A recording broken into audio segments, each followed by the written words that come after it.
So let us start with the new concept and new topic, because in day-to-day practice, we frequently encountered with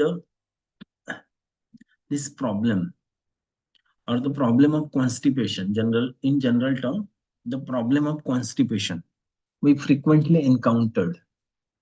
But there are the different classification according to the intensity, location, and others factor, that there could be a functional or there could be a structural pathological,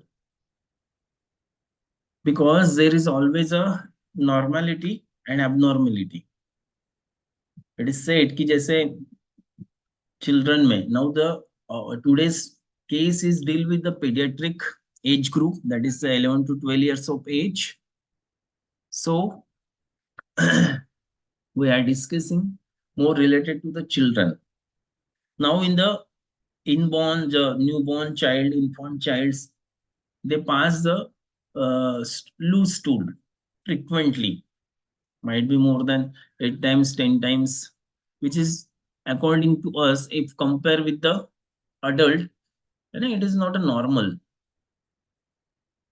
So might be the mother or parents, or even the might be practitioners who don't know that the loose stool and the frequency of stool is common to that age group.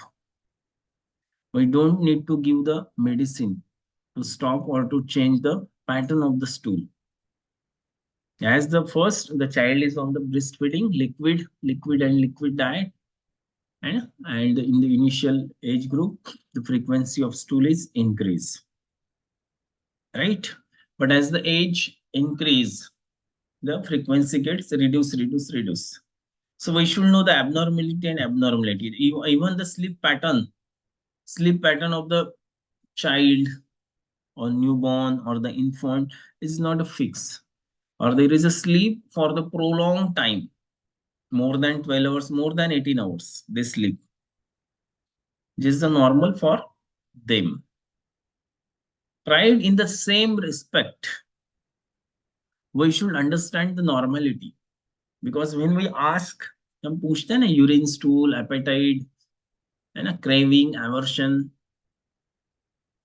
But we should know, जैसे हम thirst पूछते हैं तो हमें thirst में कैसा पूछना चाहिए, क्या देखना है, तो when it becomes thirstless, when it becomes thirsty, हम क्वांटिटी ऑफ वाटर पूछते हैं when we ask the thirst. But at the reality, if you see, the quantity of water doesn't decide the thirsty or thirstlessness of the patient, which is the we called it as a constitutional data which define the constitution, right? Instead of that, the feeling of dryness or feeling of thirst is more important to decide whether the patient is thirsty or thirstless, right? क्योंकि कभी काफी बार देखा जाता है कि patient बोलता है मैं तो काफी पानी पीता हूँ, बहुत पानी पीता हूँ डॉक्टर साहब, सुबह उठ उठ के 2-3 ग्लास पी लेता हूँ, फिर 8-9 बजे दो ग्लास पी लेता हूँ, फिर दोपहर में 2-3 ग्लास. तो ये पैटर्न क्या बताता है? There is a fix pattern. फिर आप पूछेंगे तो प्यास लगती नहीं, नहीं प्यास नहीं लगी तो भी मैं पी लेता हूँ. फिर आप और डिटेल में पूछेंगे तो क्यों इतना पानी, तो 2 साल पहले मुझे पथरी हुई थी, तो डॉक्टर ने बोला था पानी खूब पीते जाओ, पानी आप कम पीते है कि नहीं, तो तब से मैं ज्यादा पानी पीने लगा. उसके पहले प्यास नहीं लगती थी. तो उसके पहले जो प्यास नहीं लगती थी, दे डोंट नीड और desire to drink, that is his original constitutional thirst, that he is originally a thirstless person. Now what he representing as a thirsty is modifying thirst, not a constitutional thirst. So we have to differentiate it so that we can get the accurate data. नहीं तो mislead होने के ज्यादा chances है. Accordingly, when someone comes to you with the problem in their stool or someone complain of constipation, or someone complains कि पेट साफ नहीं होता है, लैट्रिन साफ नहीं होती, लैट्रिन हार्ड होती है कि नहीं, कड़क होती है. So we should understand what is the normality in the stool. What when we called it as a normal stool or stool pattern or bowel habit is normal. because usually what we consider is the we need to go for for defecations daily, और ऐसा non medicos या general लोगों का feeling या thought है कि रोज जाना चाहिए, सुबह ही जाना चाहिए। अगर वो 2 दिन बाद जाते हैं, 3 दिन बाद जाते हैं, तो वो बोलते हैं कि नहीं, प्रॉब्लम है, कॉन्स्टिपेशन है। काफी पेशेंट इसलिए आते हैं कि उनको 2 दिन बाद स्टूल का अर्जिंग होता है या स्टूल पास होता है। बट व्हेन यू आस्क कि whether that stool is satisfactory, they said yes. Whether they have before and after any complaints, there was no complaint, or there will be no complaints at such like a distension, fullness. There will no mucus, there will be no bleeding. So everything is all right except the frequency is alternate day. So according to the book, in the medicine book of medicine, or even in the surgery, it is mentioned that even if the patient or person pass stool after 2 days, but if it is a satisfactory with normal color, normal consistency, बराबर है, without so it is a comes under the normal, बराबर है कि नहीं? अभी normal stool कैसे रहेंगे? Normal stool हम जब बोलते हैं normal bowel habit, anyone can define what is the normal when we say it is a normal as far as the stool is concerned.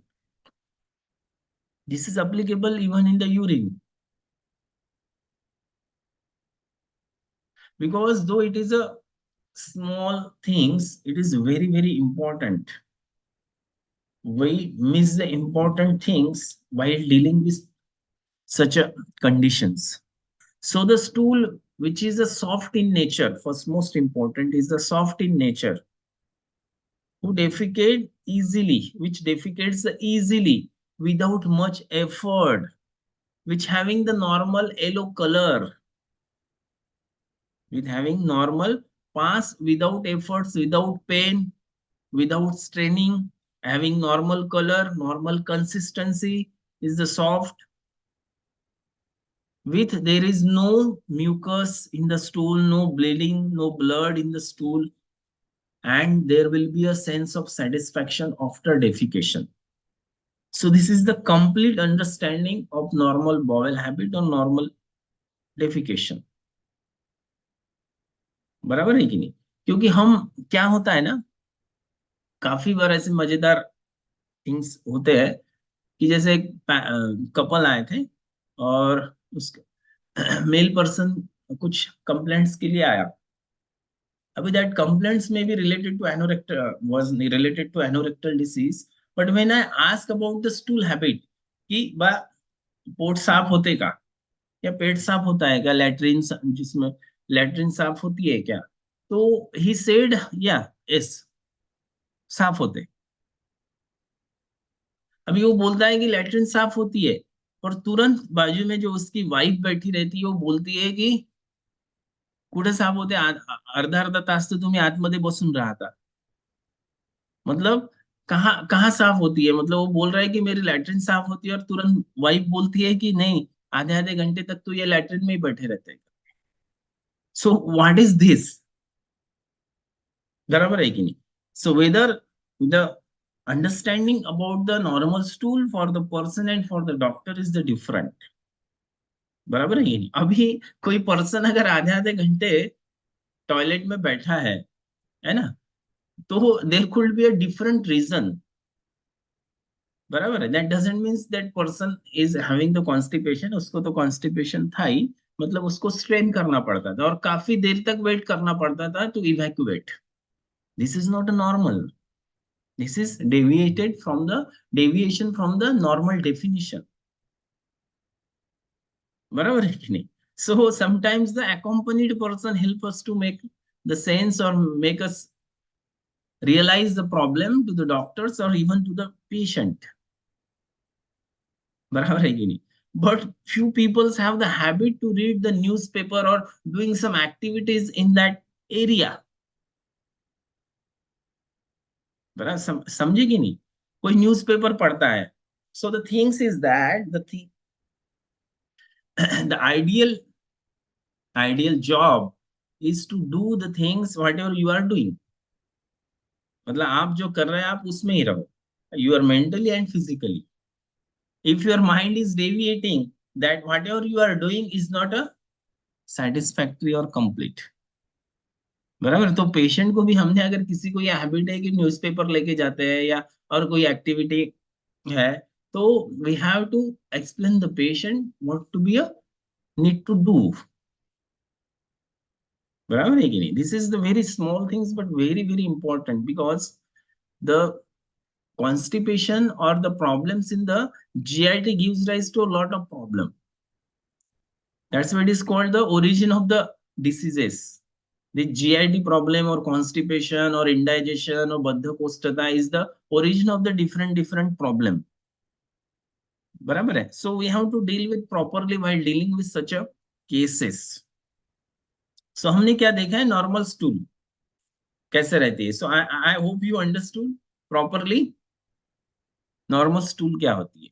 और पेशेंट जब बताता है हमको, ऐसे नहीं पूछना है कि पेट साफ होता है, पेशेंट ने बोला हाँ साफ होता है. We have to ask questions, है ना. द फर्मनेस, द सॉफ्टनेस, है ना, colour, any abnormal discharge, like that. और the end the last the sense of satisfaction और frequency.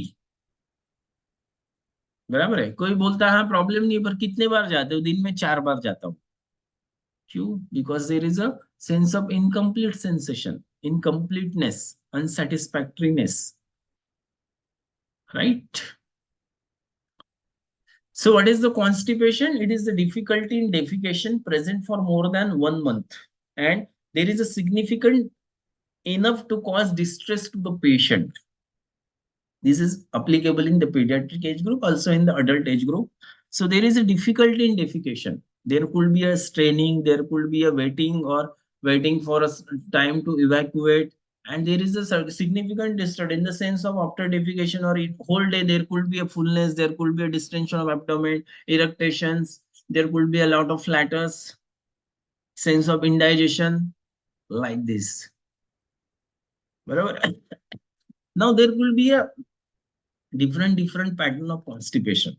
There could be a functional constipation or there could be a fecal incontinence as far as the physiology is concerned or psychology is concerned. Now the functional constipation matlab kaise? If it is applicable for more than 4 years, who having less than 2 defecation in the toilet per week, हफ्ते में 2 बार, and there is a retentive posturing. retentive मतलब वो stool को retain करके रखता है. And retaining posture काफी बार बच्चों को ये आदत रहती है ना कि जब स्टूल, ये बच्चे एकदम 2 साल 3 साल 4 साल, इवन 2-3 साल के बच्चों को, मोर देन 4 years, कि वो डोर के पीछे चले जाते हैं. वो किसी ऑब्जेक्ट को या चेयर फर्नीचर को पकड़ लेते हैं, कस के पकड़ते हैं और फिर स्ट्रेन करते हैं. बराबर है कि नहीं? So they sometimes even the child feels shy in front of the peoples to defecate. This is not a common symptom, but this is the uncommon shyness to pass the stool in presence of others. Sometimes the person or the child is hiding themselves while defecation. Sometimes the child don't allow someone to enter into the room or that someone to see while he or she is defecation during defecation. बराबर है. So this is called as embarrassment or shyness while passing the stool. This could be a, you can think of Umbrageresia, you can think of Nitromur and the other remedies. I think I have given the example of urine in cannot pass urine in the presence of others in the Nitram group. जब लिया था तब बताया था मैंने एक classmate का example, right? So history of painful in the functional constipation, history of painful and hot bowel movement, presence of large fecal mass in the rectum, which is difficult to pass, and history of large diameter stool that can obstruct the toilet. Now, this is a functional constipation. It is easy to remove. It is easy to treat. And there is another psychological constipation that is called encopresis or fecal incontinence. You might get such a kind of children or patient, but you must know the medical terminology. Sometimes we don't know, अरे इसको क्या बोलते हैं करके, बस हम symptoms देख के मेडिसिन प्रिस्क्राइब कर लेते हैं. लाइक फीकल इनकॉन्टिनेंस कहीं भी अपने आप कर लेता है. इनवॉलंटरी डेफिकेशन तो हम लेते हैं सिम्टम्स में इनवॉलंटरी स्टूल करके, which is known as, it is common in that condition called as a encopresis or fecal incontinence. So encopresis or fecal incontinence is defined as a involuntary passing of the stool into the inappropriate places. कहीं भी socially वो acceptable नहीं है. कहीं गए, mall में गए, कहीं शॉप में गए, फंक्शन में गए, तो इनवॉलंटरी स्टूल पास करना as the underwear in children older than 4 years of age, या अपने इनर वेयर्स में ही पास कर लेता है. It represents the severe psychological distress on children. This comes under the psychiatric condition. This is a psychological condition. बराबर है. तो psychiatric book में भी इसको मेंशन किया, इनकोप्रेसिस और faecal incontinence. This is not because of some structural pathological changes that occurs in that area, but it is because of the psychological distress called as the encopresis. Keep in mind. Now, if you see the another conditions in the children when they present with the severe constipation, it is called as the, we can think of motility disorder, because stool form होता है. हम खाना खाते हैं, stomach से duodenum में जाता है, स्मॉल इंटेस्टाइन से मूवमेंट होके लार्ज इंटेस्टाइन में. तो every part of that intestine, whether it is small के भी पार्ट है, ड्यूडिनम, जेजुनम, इलियम, और फिर लार्ज इंटेस्टाइन के भी पार्ट है, ascending, descending and transverse colon. So every part of the intestine has the specific function. मतलब खाना हम खाते हैं और स्टूल फॉर्म में बाहर निकलता है आउटपुट. तो in between this 2 to 3 hours to 6 hours, there is a lot of process happen. So there is absorption, there is a secretion, and lot of chemical process, metabolic process goes, that leads to the byproduct at the fecal material. Right? Now, what happens when there is a person having the constipation? अभी दो condition तो हमने explain किए हैं या discuss किए. तो another is the motility disorder. Now, motility disorder where the peristaltic movement is hampering. Where the peristaltic movement, this is might be due to the musculature, that is called intestinal myopathy, muscles, or it can be due to the nerves problem, that is called neuropathy. That's why another common condition which comes is the Hirschsprung disease. Hirschsprung disease, आपने नाम सुना होगा. It is called as the Hirschsprung disease.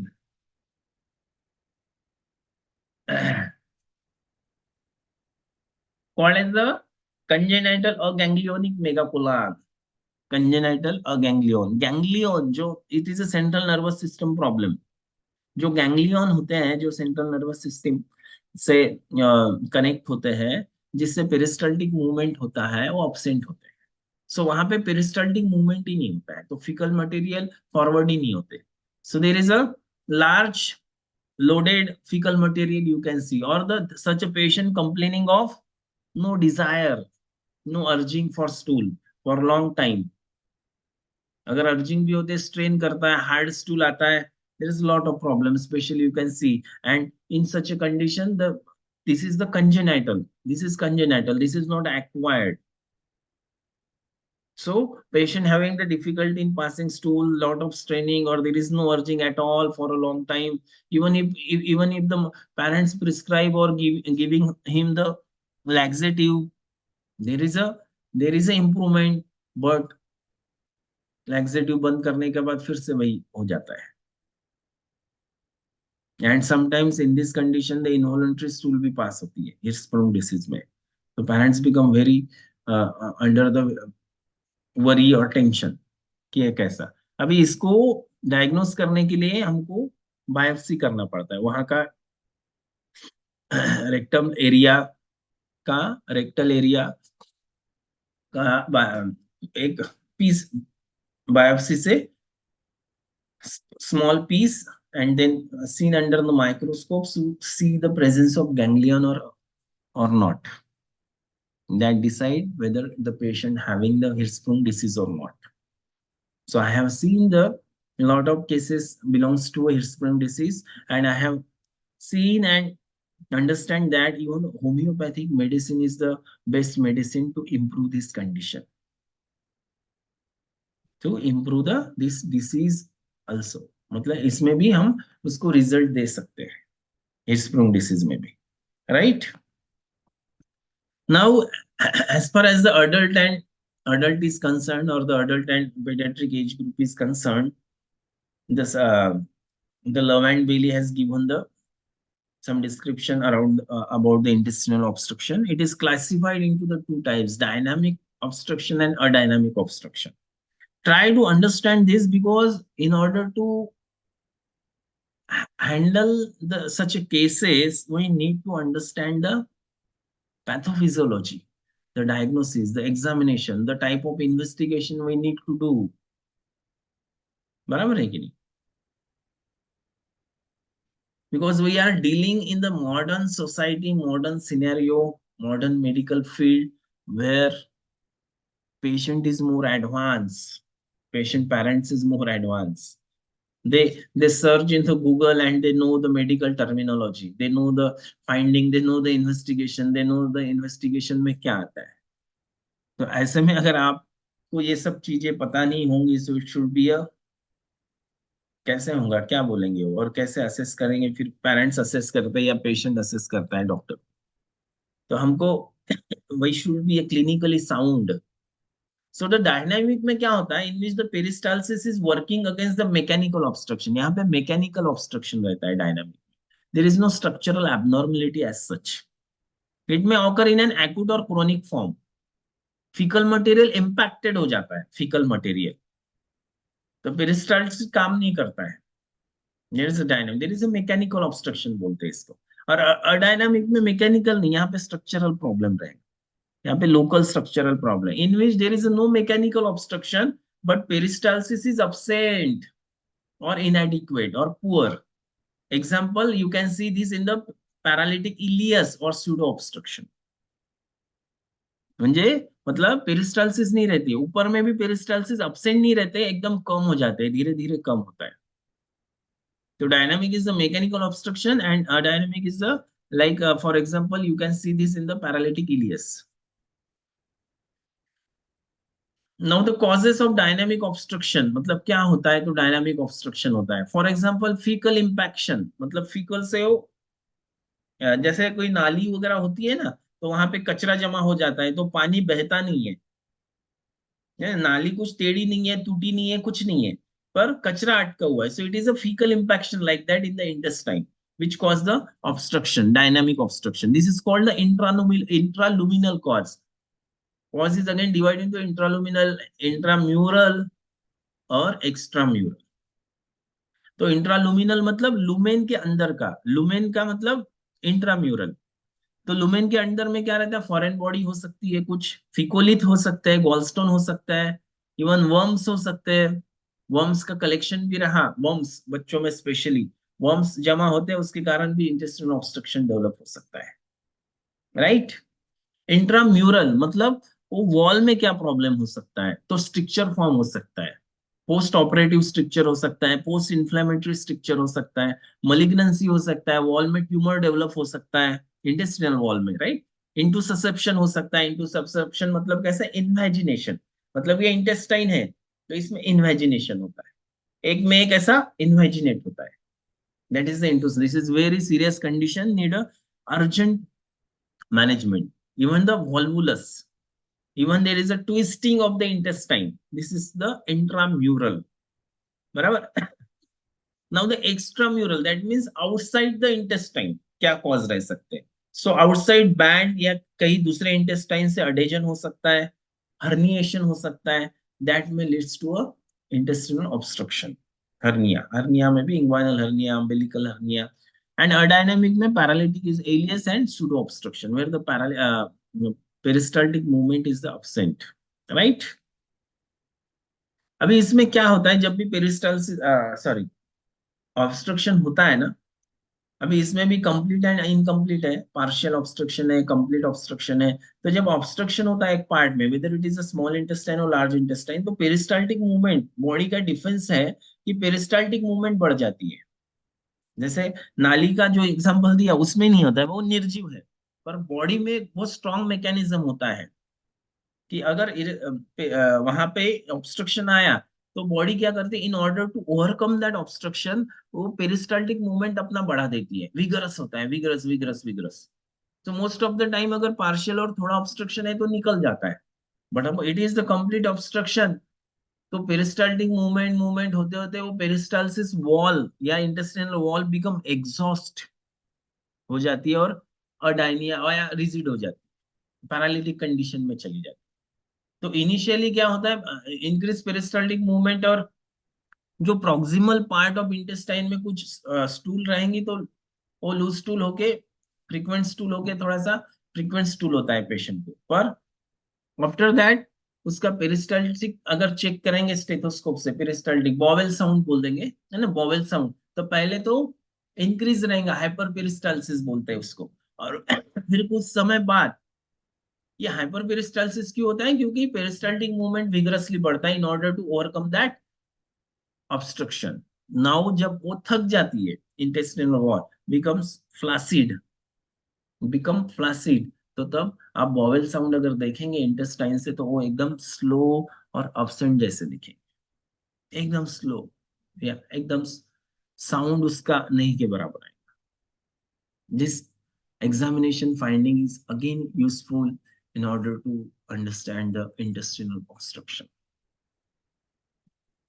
अगर partial obstruction है तो bowel sound जो है वो कम होंगे, रिड्यूस होंगे, नॉट absent और not much reduce to the, एकदम कम हो जाएंगे ऐसा नहीं।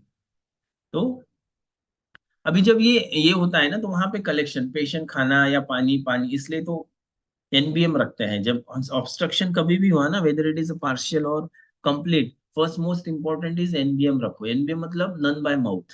अगर पानी वगैरह लेता है तो फिर से पेरिस्टाल्टिक मूवमेंट बढ़ के फिर से पेशेंट को तकलीफ बढ़ती है, डिस्टेंशन बढ़ता है, पेशेंट का एब्डोमिनल पेन बढ़ता है, right.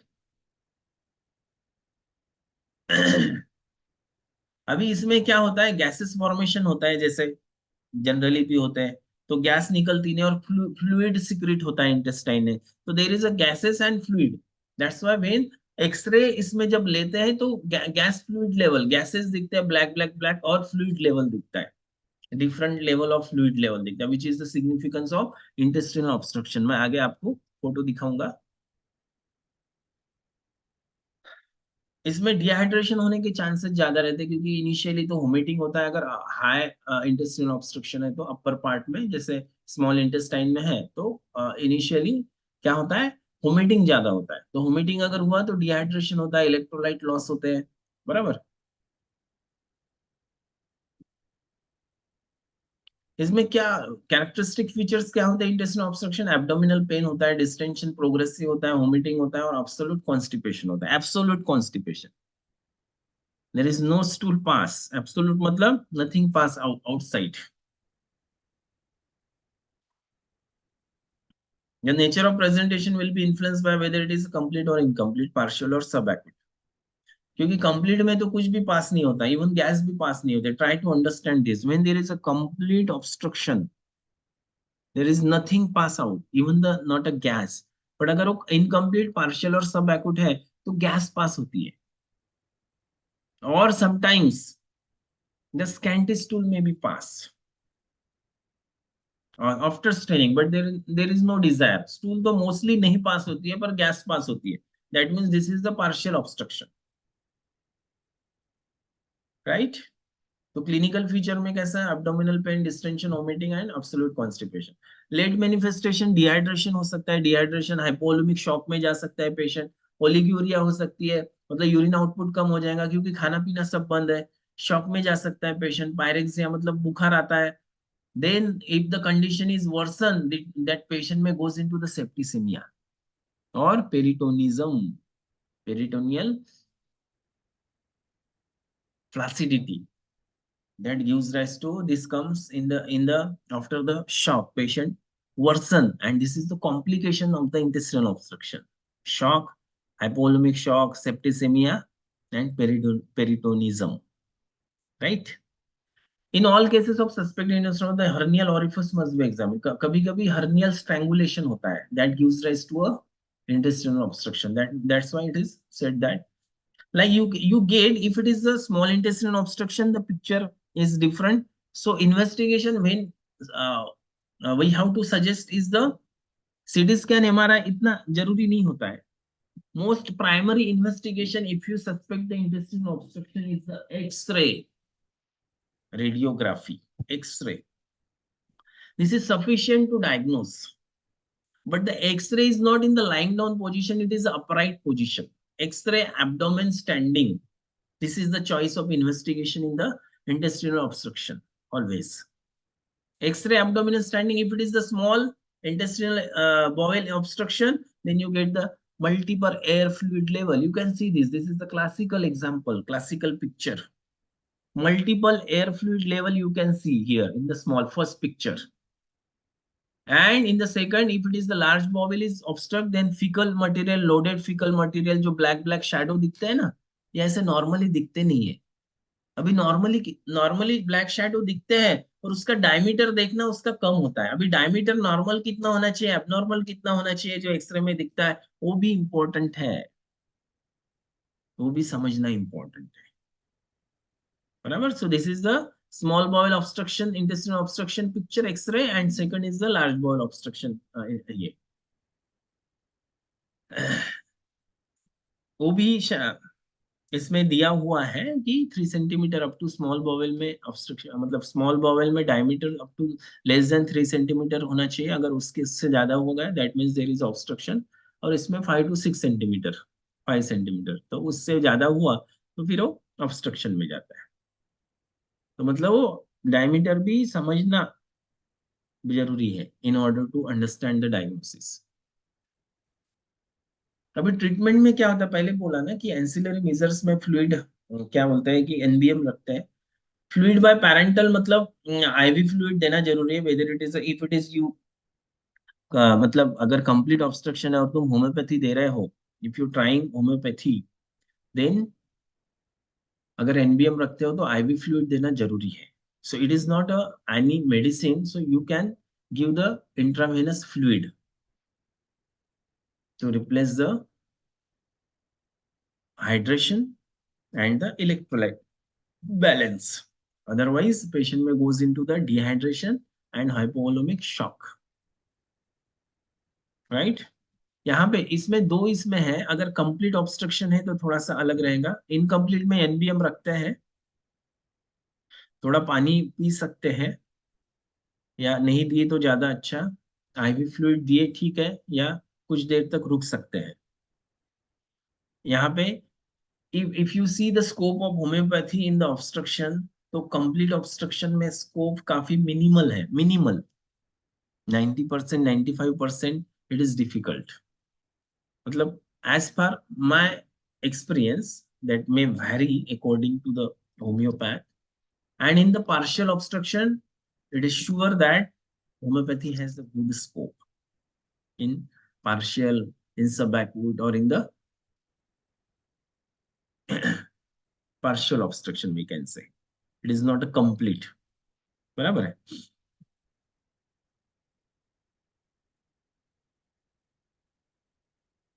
So we can take advantage through the case, try to understand this case, try to understand the video, and try to understand the interpret the interpret the case. Barabar hai? Every case has the different view. So this is the case, and the remedy is not a big challenge. But my aim is to give you the understanding of the cases like this intestinal obstruction or intestinal or constipation, so that you can handle the cases, understand the physiology, understand the pathology, understand the mechanism, right? इसमें video case था इसलिए मुझे लगा कि ये लेना चाहिए। तो it is a 12 years mail who is a student, residence of Ramtek. Patient and both mother is under my treatment for the ITP, idiopathic thrombocytopenia. अभी मदर का इम्प्रूवमेंट है इडियोपैथिक थ्रोम्बोसाइटोपेनिया, बराबर, जहाँ पे प्लेटलेट्स काफी डाउन होते थे एक वो 2000-3000 की एक टैबलेट खाना पड़ता था उसको, है कि नहीं, मतलब 15-16 हजार के छः छः टैबलेट महीने में, बोलो या 1 दिनार 2 दिनार ऐसे लेना पड़ता था। तो अभी उसका रिलीज हो गया, she is under the treatment. तो फिर बाद में मतलब उसको इम्प्रूवमेंट था, फिर भी लड़के को पहले बाकी डॉक्टर्स को पहले दिखाया, उसको जब तकलीफ हुआ सर्जन को दिखाया, एंडोस्कोपी किया, सोनोग्राफी किया, सर्जन ने मेडिसिन दिए, फिर भी इम्प्रूवमेंट जब नहीं हुआ तब मुझे कॉल आया कि ऐसा ऐसा प्रॉब्लम है। तो मैं बोला ठीक, लेके आइए। So see how the homeopathy helps in such a condition. Now the patient present with 12 years male child present with the abdominal pain, which is more in the epigastrium and then the whole abdomen. There was a history of regurgitation of food and the nausea occasionally, but there was a chronic constipation. Patient has the difficulty in defecation, right? That in the chronically, but since 1 week, patient having no urging for stool, not pass stool, no urging for stool. The gases can be pass, or after the lot of straining, there could be a scanty stool pass. With there is a distension of abdomen, but there was no vomiting and no loose stool. Try to understand the history. Try to understand the symptomatology or presentation, clinical presentation. Right. So this is the presentation. So how we proceed? Then the physical general, if you see that child is very lean, thin, and emaciated. Appetite, there is a no desire to eat. Now, no desire to eat. Otherwise, उसका appetite थोड़ा सा कम ही था, पर अभी तो कुछ भी खाने की इच्छा है, because there is a no, patient is not passing stool. There is a distension of abdomen, तो उसमें तो रहेगा ही। थर्स्ट बोले तो थर्स्ट की भी बहुत इच्छा नहीं रहती, पानी की भी बहुत इच्छा नहीं है। हंगर इंटॉलरेंस है, causes abdominal pain, but this is a constitutional feature. Craving for paneer, craving for sweet, and there was a history of eating chalk. Matlab, history of this is again important in the children. When you are dealing with the children, na, this is again important. Craving for indigestible things. किसी किसी patient, अभी तो यहाँ शहर में तो बहुत difficult, गांव के लोगों में जैसे मिट्टी खाता है, फिर यहाँ पे लेखन खाना, चौक खाना, ये सब चीजें रहती है जो इंडाइजेस्टिबल होती है। किसी को गेहूं, किसी को राइस खाने की आदत रही बच्चे। सो वही homeopathy has a wonderful, in homeopathy there is a wonderful remedy for this, कि आप अगर उसको कॉन्स्टिट्यूशन को समझो और मेडिसिन दियो तो you can eradicate this craving. This could be the one of the symptoms for anaemia. You have to first rule out that things. There is no specific aversion. Stool is, as in the chief complaint, urine is normal, perspiration is scanty. Now, when I ask about the sleep, try to understand कि कैसे बा mind कैसे explore होता है। Mind के लिए हमको अलग से ऐसा नहीं कि आप तुम्हारे मेंटल सिम्टम से अलग से समय निकालना, अलग से ये करना, वो केस में अपने आप बाहर आना चाहिए। तो when I ask about the sleep, when I ask about, because I am going in depth, because there is a chronic constipation and now it is worsened. So in such a condition, because the distress बहुत ज्यादा नहीं है patient में, तो acute देना मुझे नहीं लगा कि देना चाहिए। मुझे लगा कि ऐसा कुछ मेडिसिन दो जो एक्यूट और क्रोनिक दोनों कवर करे, like that in the acute asthmatic exacerbation, है ना, जब हमने इग्निशिया दिया था वो पेशेंट को। तो स्लीप तो पूछा, ग्राइंडिंग ऑफ टीथ है ड्यूरिंग स्लीप। अभी जब ड्रीम्स पूछा उसको, बच्चे को कि बस कसले स्वप्न येते, ही स्टार्टेड क्राइंग। और फिर मम्मी बोली कि कल इसका पेट जो है, कुत्ता छोटा बच्चा, उसकी डेथ हो गई, और ये बोल रहा है कि उसके सपने आ रहे हैं मुझे, उसके सपने आए। मतलब वो बच्चे का हिस्ट्री ऐसा, मतलब वो कुत्ते के बच्चे का, कि 8 से 10 दिन से वो घर में आया नहीं था। उसके पहले वो रेगुलर था, ये खाना खिलाता था, है ना, पानी पिलाता था, इनके घर में रहता था। तो ये सर्च कर रहे थे कहाँ है कहाँ है, इनको दिखा नहीं। फिर 10 दिन बाद जब आया तो उसकी हालत बहुत खराब थी, मतलब वो बहुत बीमार था।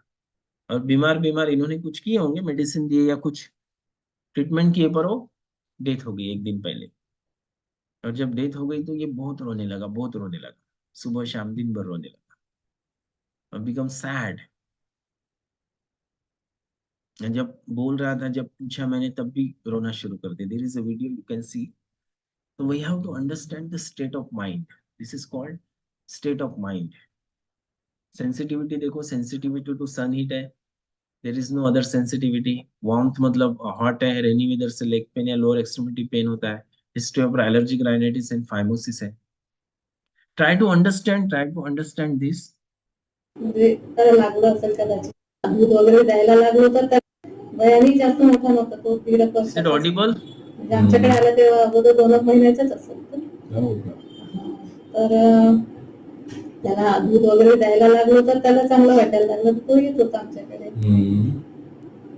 तर आता 10 दिवस मध्ये आलाच नाही तो. आणि त्याच्यानंतर आला तर एकदम त्याची हालत म्हणजे औषध वगैरे देत होतो पण खात नव्हता तो औषध. म्हणजे दुधात टाकून दिलं दूध नव्हता ते, कॅप्सूल मध्ये टाकून दिलं तर ते नव्हता खात. त्यासाठी बरंच होता तुमच्या घरीच. हो, घरीच. म्हणजे बाहेरून आला तो दिवसभर नव्हता बाहेर, माहित नाही, त्याला असं वाटलं असेल की मी जातो की काय, तर आला अचानक. आम्ही पाहिलं त्याला आणि म्हणजे घराच्या अंगणामध्ये सोडून आला. आमच्या समोरच रडत होता तो सकाळी रात्री.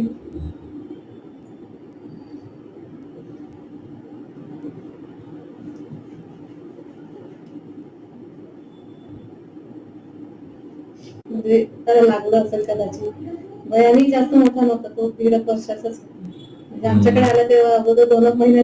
The sentiment, how this sentiment is attached to the dog when he expired, when he was away from the home. So how that child is reacting. मतलब वो narrate नहीं कर रहा है, वो सिर्फ रो रहा है. And how and in what sense it is affecting his mind, that we have to understand the sensitivity of the child. असेल तर.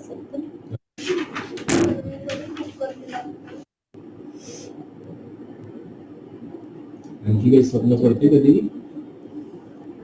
आणखी काही स्वप्न पडते कधी? नाही.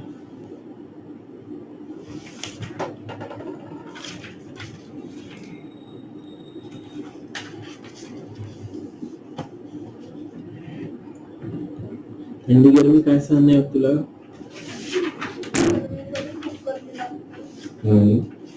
गर्मी सहन नहीं होती, तो बेसिकली थर्मली इज थंडीमध्ये काय नाही, पेशेंट. गर्मीमध्ये गरमी वाटते ना, म्हणजे गर्मी सहन नाही होत.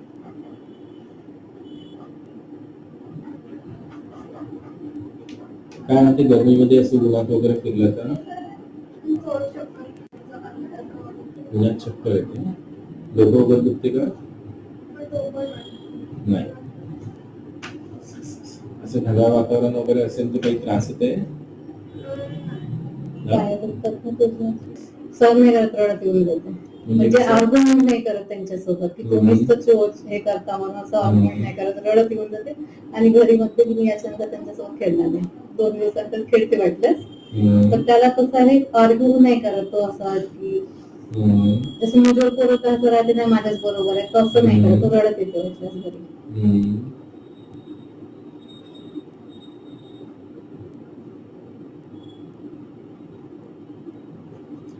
राग नाही येत मग असं कोणी हे केलं तर? चिडलं कोणी देऊ न दे, तुला काय वाटते? जास्त चिडतात तर मला चांगला वाटतं. तुला राग येते का मग? काय करतो मग तू?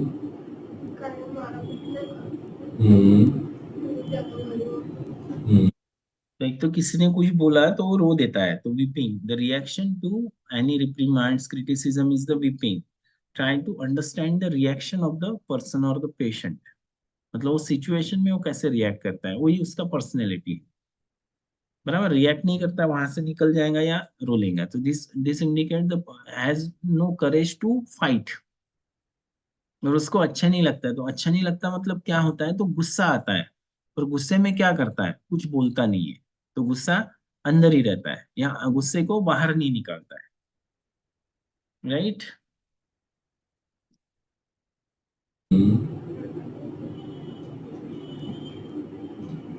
मित्राशी भांडण होते का असं तू नव्हे असं नाही. स्टेजवर वगैरे जातो कधी असं काही स्पीच वगैरे द्यायचं आहे, आवडतंय सर? जास्त नाही, पण डान्स अॅन्युअल फंक्शन असं आणि स्पीच द्यायला लावलं तर स्पीच मी दिली होती 2-3 चांगलं वाटलं.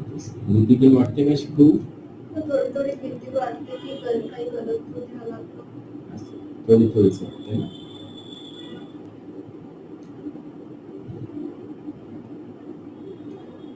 घरी कसं कोणाशी जास्त अटॅच आहे तू, आईशी? आई आवडते की बाबा आवडते जास्त?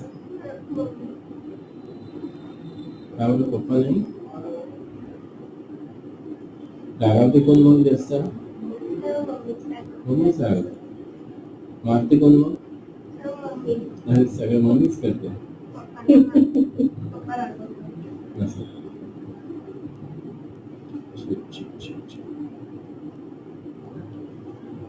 कधी काही टेन्शन येते का कोणत्या गोष्टीने तुला? टेन्शन येते, दुःख होते. आता हे जसं प्रसन्न झाला, एक झालं, आणखी काही घरचं काही असं वातावरण बघून तुला असं टेन्शन येते काय? असं वाटतंय काय करायचं फ्युचर मध्ये?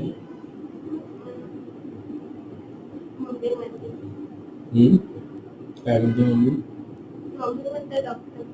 असं डॉक्टर. तुला त्याची टेन्शन येते? असं ओव्हरऑल कसं आहे आता स्वभावाचं? घरी दादागिरी करते आमच्यावर, बाहेर नाही, बाहेर शांत आहे. खाण्यापिण्याचा प्रॉब्लेम आहे. बरोबर व्यवस्थित खूप सारे पदार्थ खाते. आणखी गेस्ट वगैरे आले की कसं राहिले त्यांच्या समोर?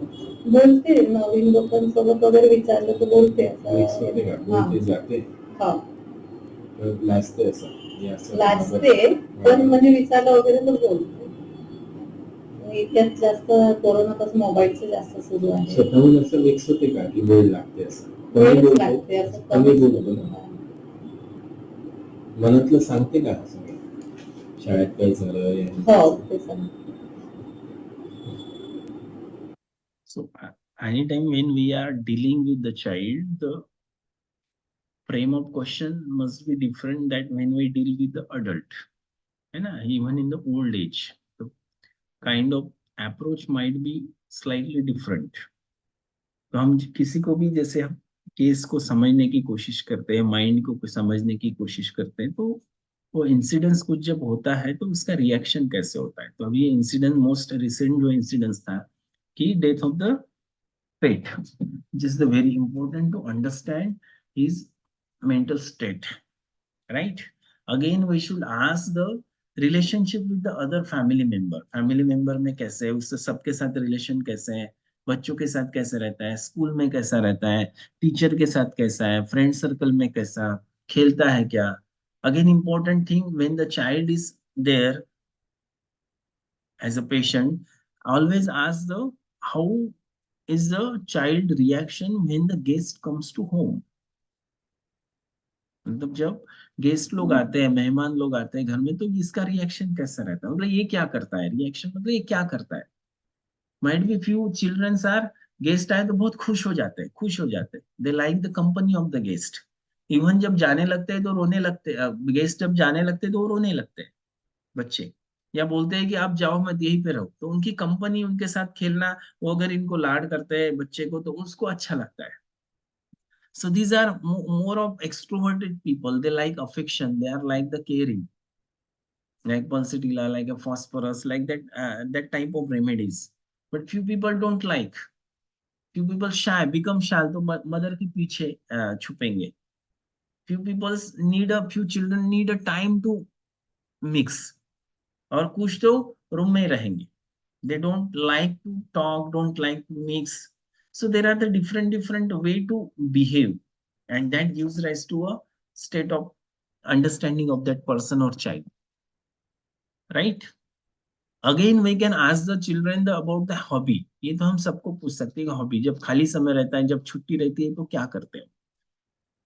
Again you can ask the children कि, or even this question must ask in the adult also, in the other age group, कि जब फैमिली मेंबर बीमार होते हैं तो आपको कैसा लगता है. जब कोई भी बच्चा भी है तो मदर और फादर जब बील होते हैं या बीमार होता है कोई भी, है ना, तो कैसा, ये कैसा भी हो, मदर को भी पूछ सकते हैं कि ये क्या करता है. कुछ बोलेंगे नहीं ये तो अपना खेलते रहता है, अपने इसमें धुन में ही रहता है. कोई बोलेंगे नहीं, पास में आता है, पूछता है क्या हुआ, झंडू बाम लेके आता है या ऐसे विक्स लेके आता है, सर दबाता है, कुछ चीजें बोलो तो लाता है, थोड़ा इमोशनल हो जाता है, कुछ बोलता है यार ये रोने लग जाता है. समझ गए. So there is a different way of behaving. बराबर. So like this. Again you must ask the stage. जैसे एग्जाम होती है तो कैसा रहता है, एग्जाम के समय में कैसा है, बिफोर एग्जाम, फिर रिजल्ट के समय में कैसा, अगर फेल हो गया तो फिर कैसे रिएक्शन रहता है. All this is things are very important to understand the sensitivity in depth में. अगर देखना है सिर्फ अगर वो स्टेट देखे अपन ने कि ये ऐसा रो रहा है अपने सामने, तो this is the different. We can understand only a state, mental state. पर हमको उसकी सेंसिटिविटी और डिस्पोजिशन देखना है तो हमको पूरा समझना पड़ेगा person. Right. Any questions regarding this. हे जसं पेटचं झालं, आणखी काही घटना घडली आहे की त्याच्यामुळे याच्या मनावर असं नाही, असं कधी वडिलांचं कधी कधी पिऊन हे करतात तर त्याला थोडंसं वाटत असत. वडिलांचं काय वाटतंय. कधी कधी ट्रिप करून काय वाटतंय, काय म्हणते का तू.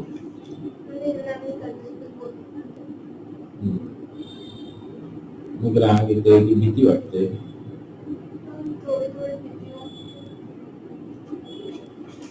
दुसऱ्या दिवशी समजवतो का.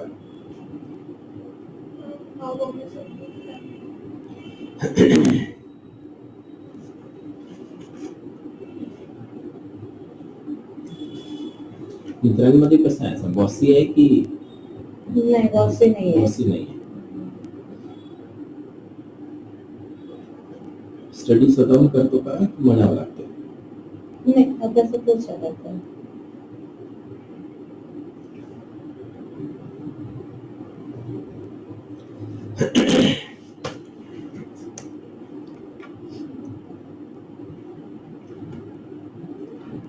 पाहिजे म्हणजे पाहिजे नाही आहे त्याचं. एक दोन दिवस थोडस काही दिवस हे करते, पण म्हणजे आताच्या आता पाहिजे किंवा काही असं नाहीये त्याचं. करायचं काय झालं. छंद काय असं आहे त्याचं. So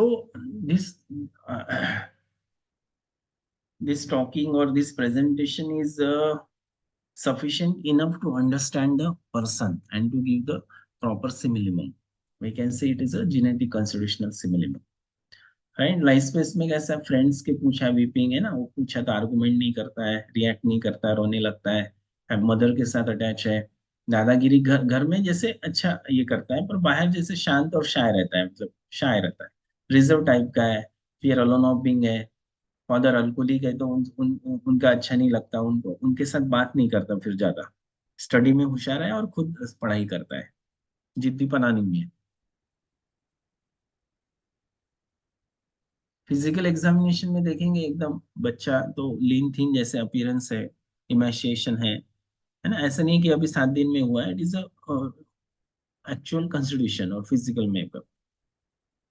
पर एब्डोमेन अगर एग्जामिन किया, इसमें इंपॉर्टेंट है पर एब्डोमेन, अगर इंटेस्टाइनल ऑब्स्ट्रक्शन का केस है तो आप उसको एब्डोमिनल गर्थ भी देखना इंपॉर्टेंट होता है. एब्डोमिनल गर्थ मतलब जो टेप टेप यूज करते हैं ना टेलर, उससे हम at the level of umbilicus हम उसका इंच या सेंटीमीटर में देखते हैं कि डिस्टेंशन कितना है. If it is a complete then it is very very essential, क्योंकि कंप्लीट ऑब्स्ट्रक्शन में प्रोग्रेसिव डिस्टेंशन होता है। आप अभी देखेंगे और आप 15-20 मिनट आधे घंटे बाद देखेंगे तो डिस्टेंशन बढ़ता है, तो उसका इंच भी बढ़ता है, या सॉरी सेंटीमीटर बढ़ जाता है। मतलब 43 है तो 45 हो जाएगा। प्रोग्रेसिव डिस्टेंशन ऑफ एब्डोमेन देखेंगे इंटेस्टिनल, कंप्लीट इंटेस्टिनल ऑब्स्ट्रक्शन, तो उसमें एजी, that means called as the abdominal girth, बहुत मतलब वॉच करना पड़ता है उसमें। अभी इन्वेस्टिगेशन जो होता है, इन्वेस्टिगेशन सोनोग्राफी किया है, ये this is the sonography USG abdomen on 16/7 जुलाई की है, 16 जुलाई 2023।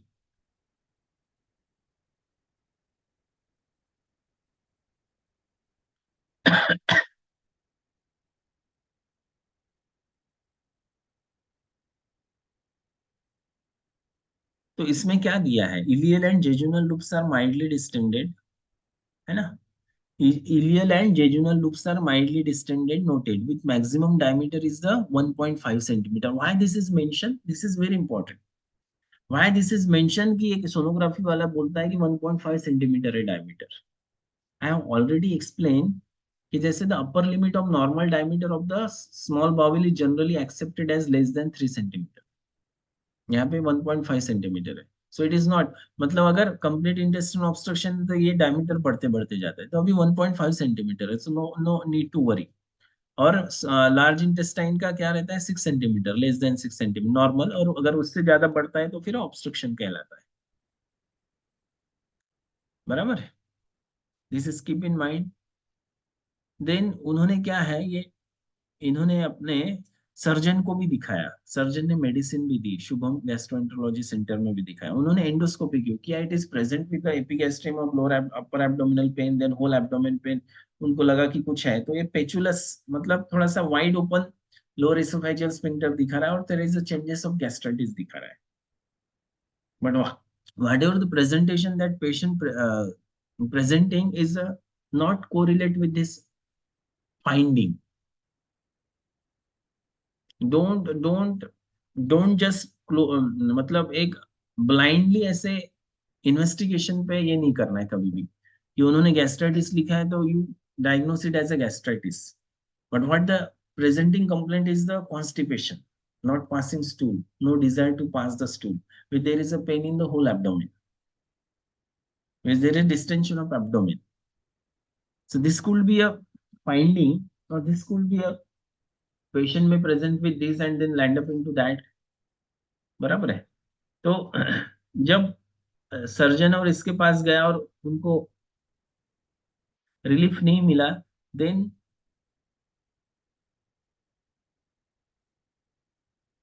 ही कम्स टू अस।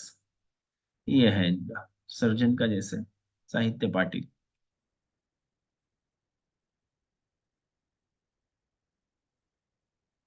मेडिसिन देने के बाद भी सिग्निफिकेंट रिलीफ नहीं हुआ, तब mother seek the homeopathic treatment, right. इन्होंने अभी ये जो डॉक्टर है कि जो डॉक्टर को पहले दिखाया था, उन्होंने पेडियाट्रिक कंसल्टेंट को रेफरेंस लेटर लिखा कि ये बात बच्चे को देखो, इससे आराम नहीं हो रहा है। उन्होंने सोनोग्राफी की और फिर आगे मैनेजमेंट के लिए पीडियाट्रिशियन के पास भेजा है। तो पीडियाट्रिशियन के पास भी गए, तो उन्होंने जो मेडिसिन दी उससे रिलीफ नहीं हुआ। सर्जन ने एंडोस्कोपी किया, एंडोस्कोपी का फाइंडिंग भी था पर वो कोरिलेट नहीं हो रहा था पूरा। So then he seek the treatment, come for the homeopathic treatment.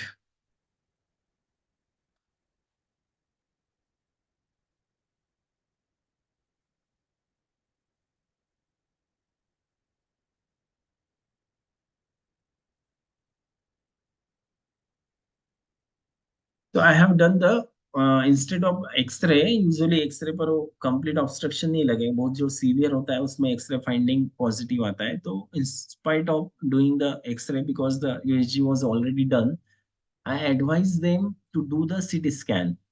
क्योंकि ये अभी अगर इतना सीवियर कॉन्स्टिपेशन है और चाइल्ड है और क्रोनिक हिस्ट्री ऑफ कॉन्स्टिपेशन है, तो most things that come in my mind was the Hirschsprung disease. The come in my mind was the Hirschsprung disease, क्योंकि ऐसे ऐसे बीमारी होते हैं, हमको कभी मोस्टली हमको कुछ बीमारी का पता भी नहीं होता कि ये बात एक केस है पुलगांव में केस है, एक सुनील पखाले करके। वो काफी मेडिसिन लिया है, सोनोग्राफी किया, एंडोस्कोपी किया, इवन कोलोनोस्कोपी किया है। Now he has the severe constipation, he has to take the laxative. मतलब पहले लेना पड़ता था, अभी तो होम्योपैथिक ट्रीटमेंट शुरू करने के बाद बंद हो गया। बट उसका कैसा constipation, he has to remove the stool mechanically. हम मटरा मेडिका में पढ़ते हैं, पर हमको तब पता नहीं होता कि यार ये पेशेंट ऐसे भी करते हैं क्या। हम सोचते हैं कि क्या सिम्टम्स दिया है, सिलिशिया में दिया हुआ है ना, patient have use to remove the stool mechanically, मतलब उंगली से निकालना पड़ता है, हाथ से निकालना पड़ता है स्टूल रेक्टम से। तो rectum is so loaded with the stool but can't able to defecate. उसको लगता है लोअर बॉवेल में आया है, पर वो निकाल नहीं सकता। तो ऐसा एक केस है कि वो he use to daily while attempting to pass the stool, and when the no stool pass, he has to remove the stool mechanically with the finger. बराबर? And the diagnosis is diverticulosis.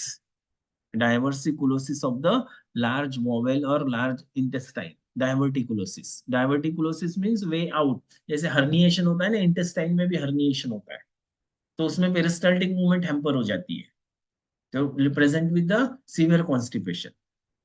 But with the homeopathic treatment, first patient का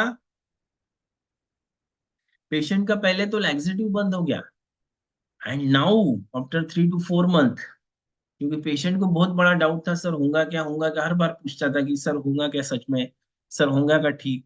and now अभी laxative तो बंद किया, अभी उंगली से निकालना भी बंद हो गया। He can able to pass the stool without mechanical intervention, and this is the big thing, this is very important thing, right. मतलब हम अगर ये case, this is purely surgical case है ना, डायवर्टिकुलोसिस, डायवर्टिकुलम, डायवर्टिकुलाइटिस, इसमें ज्यादा scope नहीं रहता। उसमें भी अगर होम्योपैथिक मेडिसिन देने के बाद इतना इंप्रूवमेंट होता है, अभी डायवर्टिकुलोसिस उसका ठीक नहीं हुआ, पर मतलब अभी फिर से कोलोनोस्कोपी किया नहीं, बट फॉर माय अंडरस्टैंडिंग, पर हमने उसका फंक्शनल कैपेसिटी बढ़ा दिया होम्योपैथिक मेडिसिन से, so that he can able to pass the normal stool. And even if you are doing this is a great achievement to reduce the distress of the patient। अभी वो normal life जी रहा है, अभी उसको laxative नहीं लेने की जरूरत पड़ रही है, उसको mechanical, because the mechanical stool निकालना ये कितना बड़ा डिस्ट्रेसिंग ये है, क्योंकि हमने हमने ये अनुभव किया है। जब हम मेडिकल ऑफिसर थे, मेडिकल ऑफिसर नहीं मतलब स्टूडेंट था एमडी में, MLW पालघर में, तो सर्जरी में जब पोस्टिंग रहती थी तो ऐसा होता था कि एक दो पेशेंट ओल्ड एज में जिसको सीवियर कॉन्स्टिपेशन था, तो उनको मैकेनिकली हमको निकालना पड़ता था स्टूल को, ऐसे जैसे जैसे पत्थर के टुकड़े कैसे रहते हैं ना, वैसे निकलते थे। तो जो so painful for the patient and even for the doctor to remove it, मतलब disgusting sometimes, but this is the duty of the doctor to do this. But ये भी कंडीशंस होती है, सो पर patient haves to remove the his stool mechanically through with the fingers. बराबर है, तो ऐसे भी केसेस होते हैं। तो इन्वेस्टिगेशन हमने समझा, सीटी स्कैन किया तो उसमें क्या दिखाया है, mild hepatomegaly and faecal loaded large bowel loops, faecal loaded large bowel loop. So according to my understanding, और जो मैंने सर्जरी डिपार्टमेंट में केसेस काफी देखे थे इस तरह के, या कंप्लीट ऑब्स्ट्रक्शन के, पार्शियल ऑब्स्ट्रक्शन के, सबएक्यूट इंटेस्टाइनल ऑब्स्ट्रक्शन के, तो I have diagnosed it according to my knowledge and understanding, I have diagnosed this as a subacute intestinal obstruction, right? Any question regarding this the disease diagnosis? उसको constipation तो पहले था ही, लेकिन recent अभी it is not 1 week, it is more than that, 3 week से, है ना, स्टूल मतलब 3 वीक से काफी दिनों बाद करता था या लैक्सेटिव यूज करना पड़ता था, फिर अभी एक हफ्ते से तो पास ही नहीं हो रहा है, एकदम स्कैंटी स्टूल पास हो। तो सब एक्यूट इंटेस्टाइनल ऑब्स्ट्रक्शन, इसका माइजम क्या रहेगा?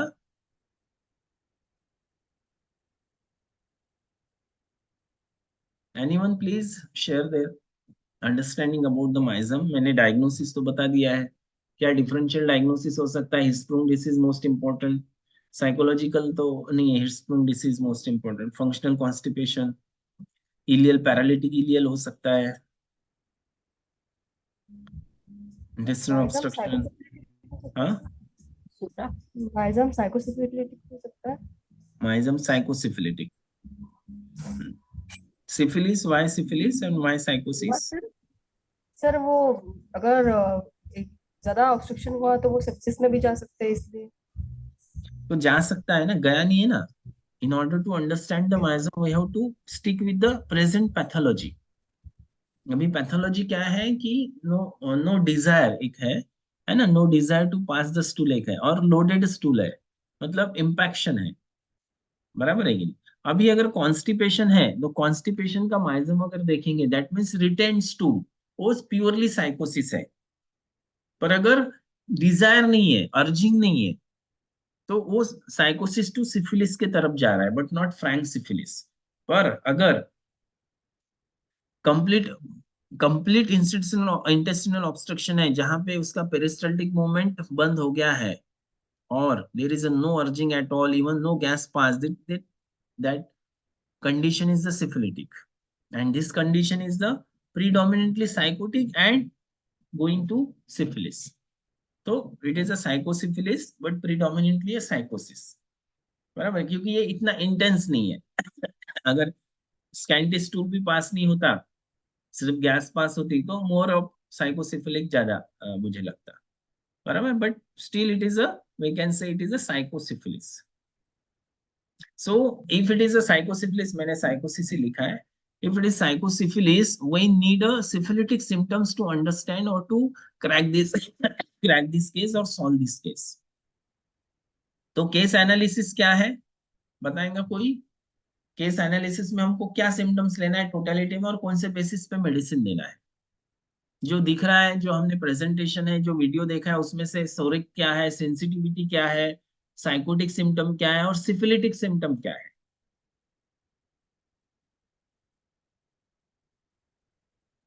Anyone like to classify? Anyone like to draw the list down the symptoms, whole symptom, characteristic, मतलब mental symptom, general symptom, characteristic, particular, and then classify, make it classify into the SORA, psychotic, syphilitic, or are you able to understand which is the syphilitic symptoms in the whole scenario, whole case?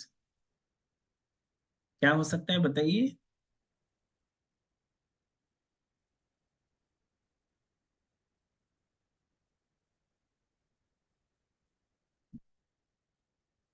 Mental state क्या है patient का, तो बताइए, mental state क्या है? जो video देखा आपने उससे क्या लगता है, मेंटल स्टेट क्या है पेशेंट का? मेंटल स्टेट समझ लिया और पेशेंट की सेंसिटिविटी समझ लिए तो हो गया। और अभी का डिसीज साइकोसिस है या साइकोसिफिलिस है, और क्या है? ये है ऑब्स्ट्रक्शन है, क्या है ये? सीवियर कॉन्स्टिपेशन है, ऑब्स्टिनेट कॉन्स्टिपेशन है। ऑब्स्ट्रक्शन मेडिकल टर्म नहीं लेते, इलनेस है ना, हमको लेना पड़ेगा कॉन्स्टिपेशन ऑब्स्टिनेट, और कॉन्स्टिपेशन इन द चिल्ड्रन। क्या है मोस्ट इंपॉर्टेंट सिम्टम? कितने बजे ध्यान नहीं, so we can finish this within a 10 minutes.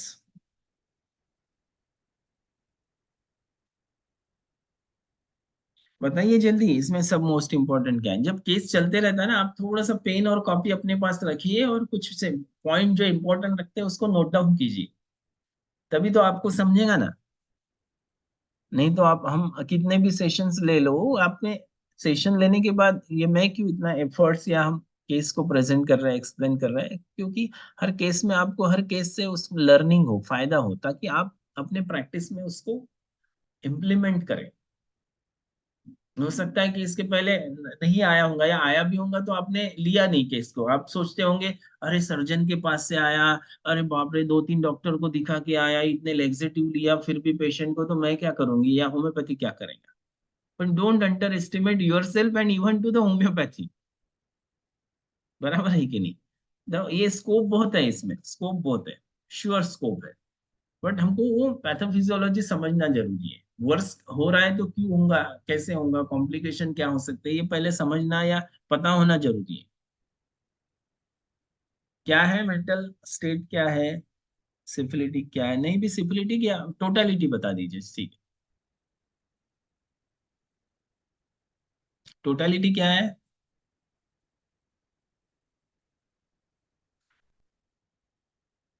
तृप्ति ने, अभी तृप्ति ने बात की है ना, डॉक्टर तृप्ति। सर।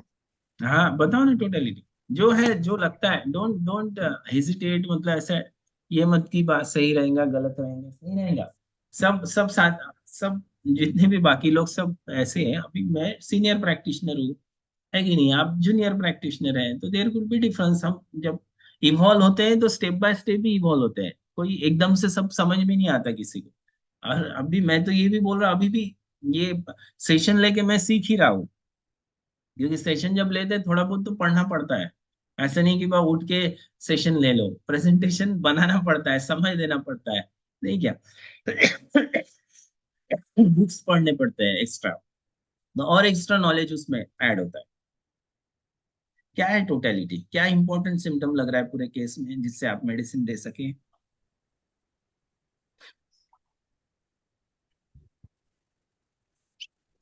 सर ग्रीफ है उसको, पेट एनिमल से लव है।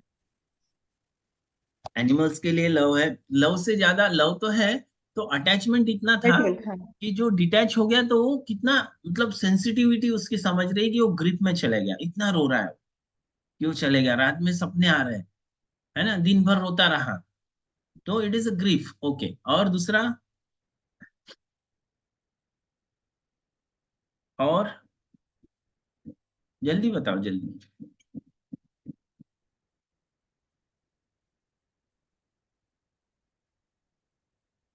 सर शाय है थोड़ा वो, शाय है, राइट, फाइट शाय, करना नहीं चाहता।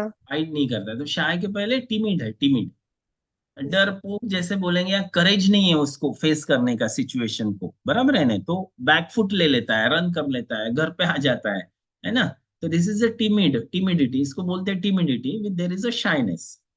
शाइनेस है शर्माना, जो गेस्ट आया और वो शर्मा रहा है, जा नहीं रहा, नीचे देख रहा है, तो दिस इज द शाइनेस। पर ये जो सिचुएशन है, जो जिसमें डेयरिंग चाहिए, वो सिचुएशन को देख के भाग रहा है या रो रहा है, तो this is the timidity, right. और ग्रीफ है, टिमिडिटी है, शाइनेस है, और देखो। सर वो स्टूल पास करने के लिए उसको इतना अर्ज नहीं था शायद, उसके वजह से, मतलब पेन के डर से, या तो। पर वहां पेन नहीं हो रहा है ना, वो फिशर में होता है। फिशर में होता है कि फिशर के पेशेंट को जब वो स्टूल पास करता है तो इतना दर्द होता है कि वो वहां पे डांस करने लगता है, मतलब गाना नहीं बजता, पर इंपॉर्टेंट है कि दर्द इतना होता है कि उठ के खड़े हो जाता है। समझो, मतलब द इंटेंसिटी ऑफ पेन। तो फिशर वाला पेशेंट होता है ना, वो लैट्रिन देख के ही मतलब टेरर में आ जाता है कि लैट्रिन जाना ही नहीं है। So that is the different thing. यहाँ पे पेट में दर्द हो रहा है, स्टूल पास करने में उसको दर्द नहीं हो रहा है, वहां एनोरेक्टल कोई मतलब ऐसा फिशर या ऐसे लीजन ऐसा कुछ नहीं है। तो एब्डोमिनल पेन ले सकते हैं, but it is a common symptom ना, कॉन्स्टिपेशन भी एक कॉमन सिम्टम है, एब्डोमिनल पेन कॉमन सिम्टम है, नो अर्जिंग ये कॉमन है कि नहीं, है कि नहीं, it is related to disease, उससे हम डायग्नोसिस करते हैं। तो जो चीज से या जो सिम्टम से हम डायग्नोसिस कर रहे हैं, all these are the common symptom. It has no और little value in the totality, no value in totality. You can take the pathology but not that common symptom, right? समझ रहा है ना?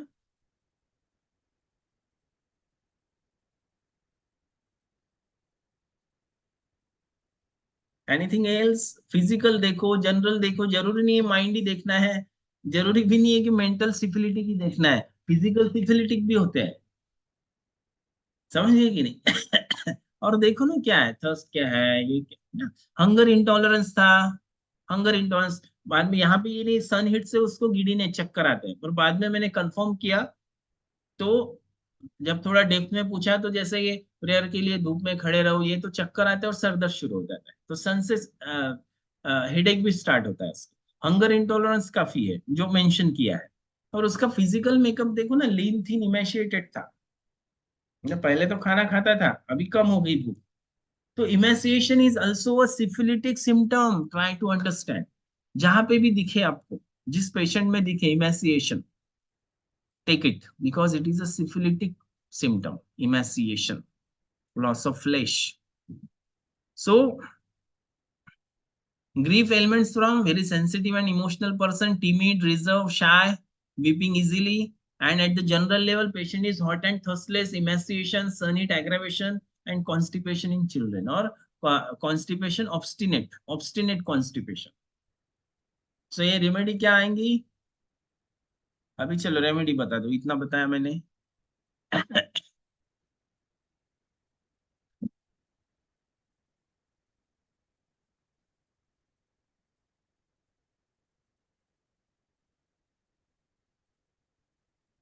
Remedy, it's easy now. ऐसे भी remedy इसमें ज्यादा ये नहीं है, एक दो रेमेडी, दो रेमेडी बताइए, तीन रेमेडी, नॉट नेसेसरी कि एक ही बताएंगे। इमर्जिंग क्या आता है आपके माइंड में, क्या आ रहा है?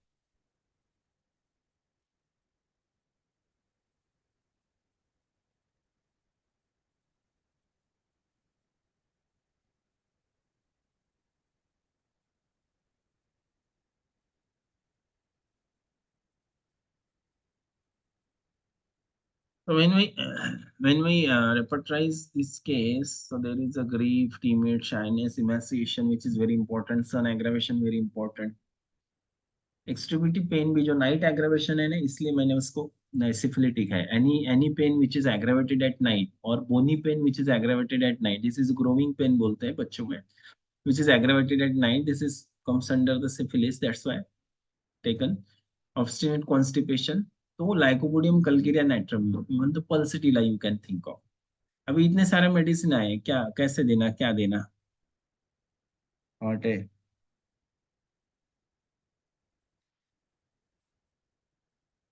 फाइनल सिलेक्शन बोलिए।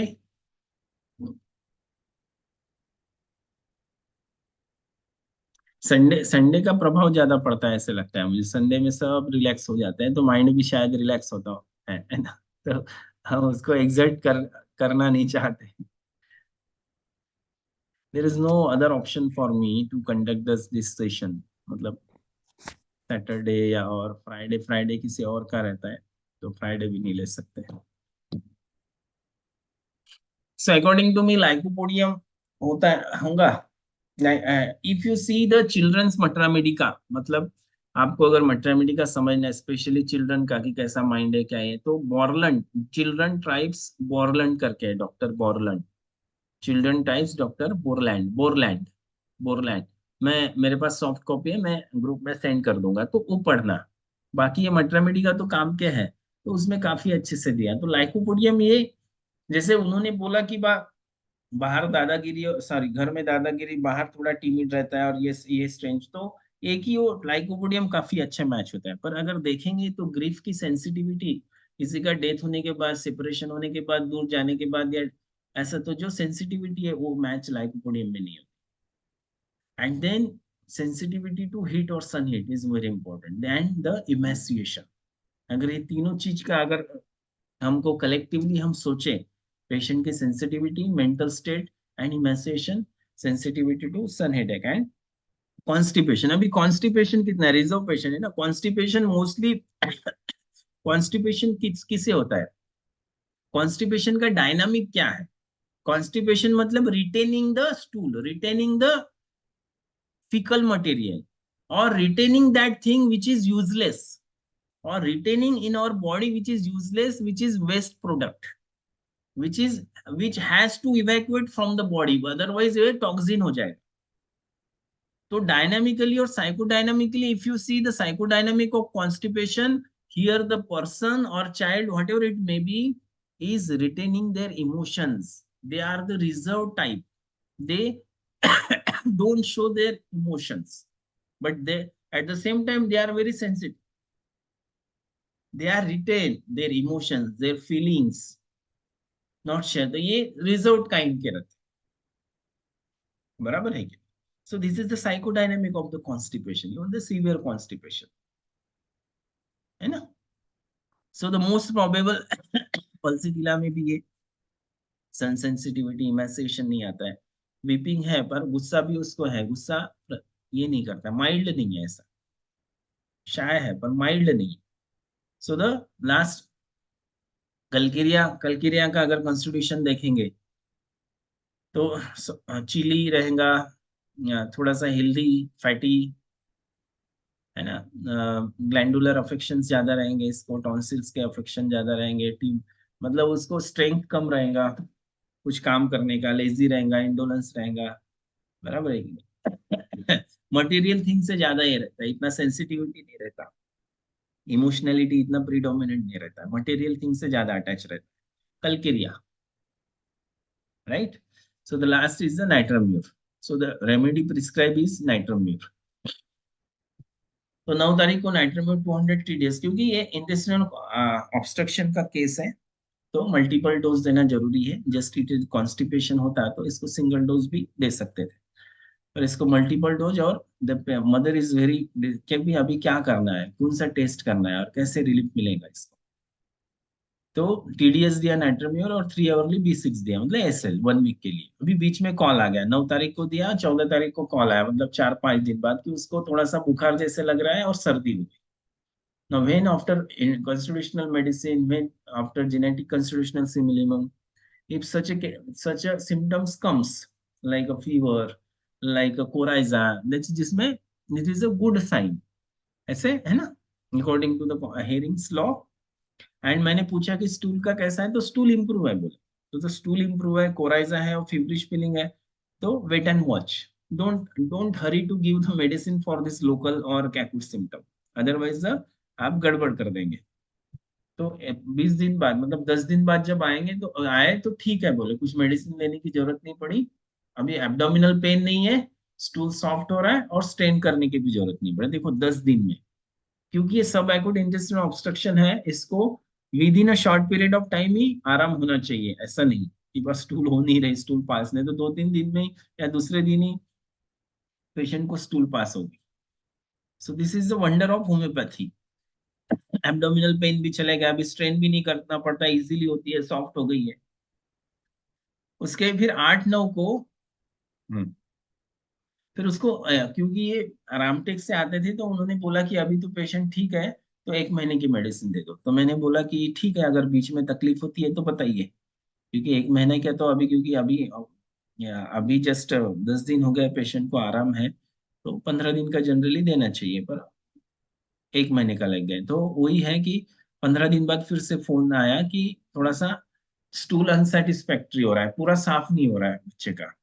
तो मैं बोला ठीक है, SOS मैंने नाइट्रोम्यूर दिया था और बाकी SL ही दिया था, पेशेंट को SL दिया था, अभी डोज रिपीट नहीं किया। मैंने बोला कि अच्छा इम्प्रूवमेंट है तो वेट एंड वॉच करते, पर SOS में वो कॉन्स्टिट्यूशनल मेडिसिन दिया था हाफ ड्रम में, तो 1 डोज ले लो बोला नाइट्रोम्यूर, बराबर। तो फॉलोअप तो अच्छा है। 8 तारखेला फोन केला होता ना, तारखेला आता ठीक आहे, डेली होते, डेली होते, काही त्रास होतो नक्की, आणि सॉफ्ट होते असं खूप।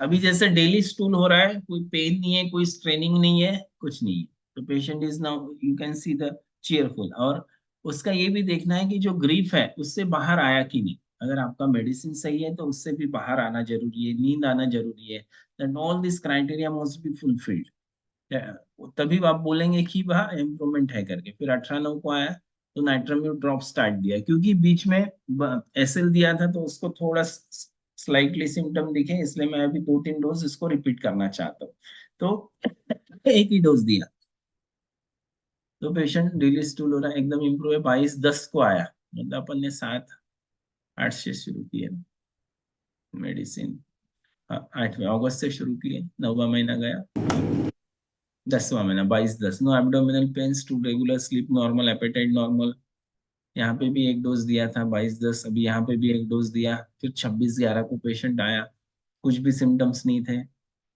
फिर उसको SL दिया 1 महीने का, और अभी इवन दो आफ्टर दिस अभी 1 महीना 1.5 महीना हो गया, उसकी मदर रेगुलर फॉलोअप दे रही है। लास्ट अभी उसके 1 महीने देने के बाद भी पेशेंट आया था, यहाँ पे फॉलोअप मेंशन नहीं किया, तो मदर ने पूछा कि अभी इसको मेडिसिन देने की जरूरी है, क्योंकि अभी ये 2-3 महीने हो गए एकदम सही है, कुछ भी तकलीफ नहीं है। तो फिर मैंने बोला 1 महीना और दीजिए, अब फिर आप स्टॉप कर सकते हैं। So it is a chronic constipation था, chronic, it is not only कि भाई 10 दिन से 15 दिन में कॉन्स्टिपेशन डेवलप हुआ।